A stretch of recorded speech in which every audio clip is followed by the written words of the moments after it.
Pantat gue. Gambarannya kurang lebih seperti ini.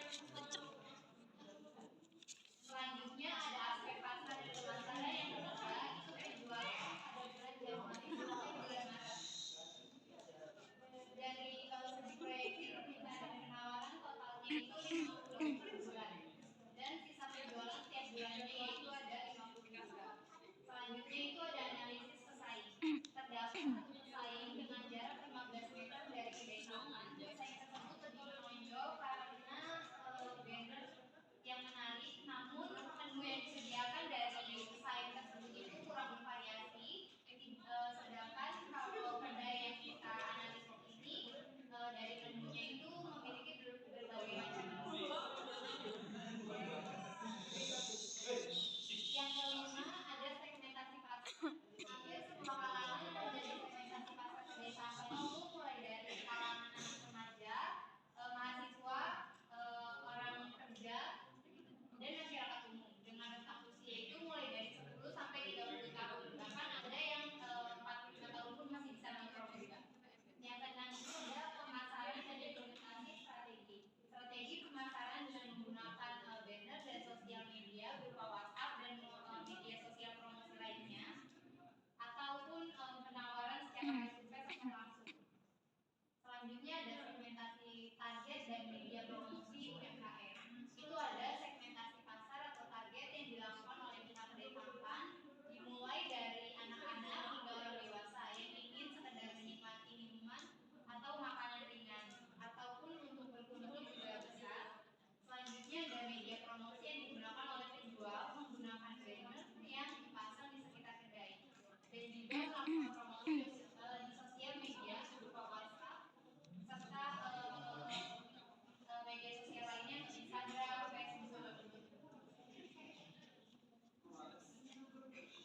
Dan selanjutnya ada aspek manajemen dan organisasi. Yang pertama ini ada perencanaan bisnis yang dilakukan oleh kedai tampan, dan perencanaan bisnis ini adalah kedai tampan menentukan bahwa tujuan dari bisnis yang dia lakukan ini adalah untuk menghasilkan makanan dan minuman yang terbaik. Jadi dia berinovasi dari berbagai macam makanan yang dia sediakan, lalu dia kembangkan.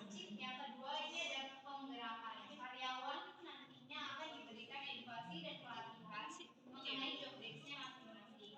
Selanjutnya ada perorganisasian, di mana manajemennya yang menjelaskan SDM dan segala bentuk kegiatan yang sudah terstruktur dalam organisasi. Dan selanjutnya ada pengendaliannya. Dari pengendalian kedai taman ini memiliki wewenang untuk menilai kinerja dari karyawan secara langsung serta mengamati proyeksi penjualannya. Dan yang terakhir dan selanjutnya ada aspek finansial, di mana ada sebuah pendapatan dari penjualan si kedai tampan ini. Dari kedai tampan yang kita analisis ini, mereka menjual ada kopi, roti tawar, ini bahan baku lainnya itu keju dan serai. Untuk pisang yang dia jual ini kami hitungnya itu per 30 hari atau per bulan. Jadi berikut analisisnya dari pendapatannya ini totalnya itu 67.580.000 per harga dasarnya. Itu yang kita dapati. Selanjutnya kalau kita jual per bulannya ini dari harga pisangnya yang sudah kita cari itu di harga 22.500, lalu kita analisis per 30 harinya, itu satu bulannya ini si kedai tampan itu bisa mendapatkan 300 pelanggan kurang lebih untuk penjualan pisang panggalnya. Dan jika kita jumlahkan dari 22.500 dikali 300 pelanggan itu totalnya mencapai 6.750.000 per 30 hari kurang lebih. Selanjutnya ada dari kopi yang dia jual itu di harga 27.000, harganya itu 27.000 dan dikalikan 300 pelanggan. Nah itu totalnya ada 8.100 per 30 harinya yang kedai tampan dapatkan. Selanjutnya dari harga roti bakar atau roti panggang itu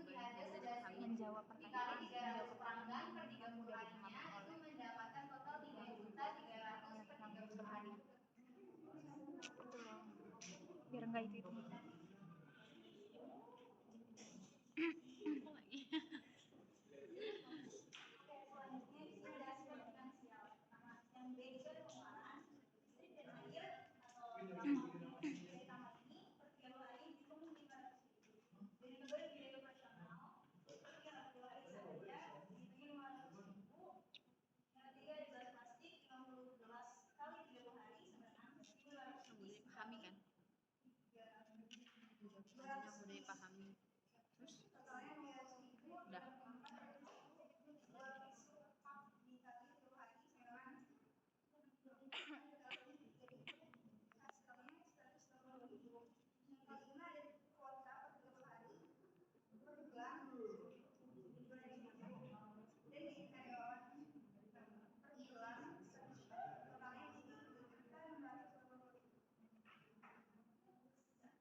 Selanjutnya ada sesi tanya jawab. Mungkin dari teman-teman yang memiliki pertanyaan bisa ditanyakan.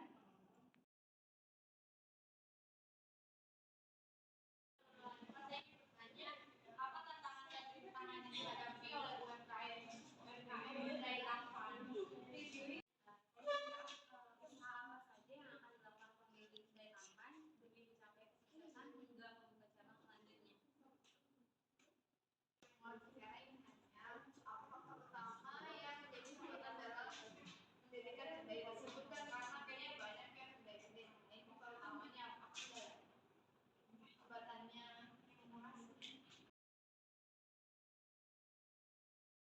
Jadi pertanyaan dari Putri akan kami jawab. Untuk pertanyaannya kami ulang. Apa tantangan dan rintangan yang dihadapi oleh UMKM pada kedai Tampan? Jadi untuk tantangan dan rintangan yang dihadapi oleh kedai tampan ini, beberapa tantangan dan rintangan mungkin dihadapi oleh UMKM kedai tampan, antara lain itu persaingan yang begitu ketat dari kedai sejenis, karena kan banyak ya kedai-kedai yang lainnya itu yang masih lebih upgrade lah dari kedai tampan gitu kan, pasti banyak.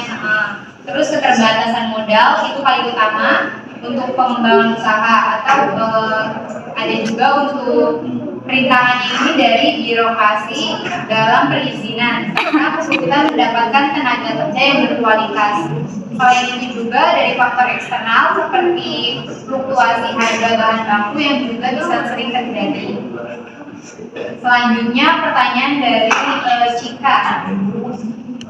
Iya, didengar Masya Allah. Untuk pertanyaan selanjutnya ini, usaha apa saja yang akan dilakukan pemilik kedai demi mencapai kesuksesan hingga membuka cabang selanjutnya yang berkelanjutan? Untuk itu kami sudah diskusi. Untuk jawaban ini, demi mencapai kesuksesan kedai tampan, mereka melakukan strategi pemasaran yang mencakup semua, mulai dari modal, pendapatan, pengeluaran yang balance, serta tata kelola uang yang memadai untuk bisa membuka cabang baru. Jadi dia bisa mengupgrade dari cabang dari kedai yang mungkin masih dasar, lalu diupgrade ke yang lebih meningkat. Selanjutnya pertanyaan ketiga dari Andika.